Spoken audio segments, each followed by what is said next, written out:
La vaccination chez les généralistes officiellement demain, dans la pratique en début de semaine prochaine. Ce médecin est dans l'impossibilité de la pratiquer car les vaccins ne sont toujours pas arrivés. Il y a un effet d'annonce, il faut forcément que derrière on ait un suivi. Donc les modalités pratiques elles doivent se mettre en place. Pour qu'elles soient mises en place, il faut qu'il y ait une information de tous les médecins généralistes.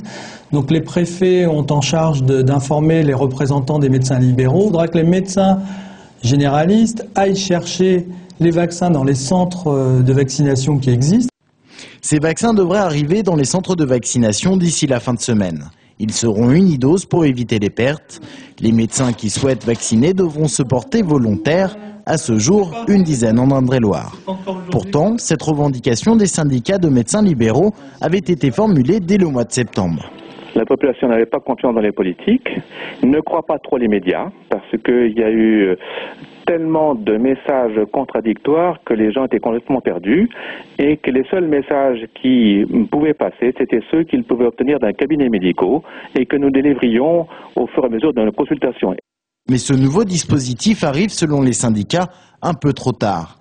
La première vague de grippe A est maintenant derrière nous, mais la France pourrait cependant connaître une deuxième, voire une troisième vague dans les mois à venir.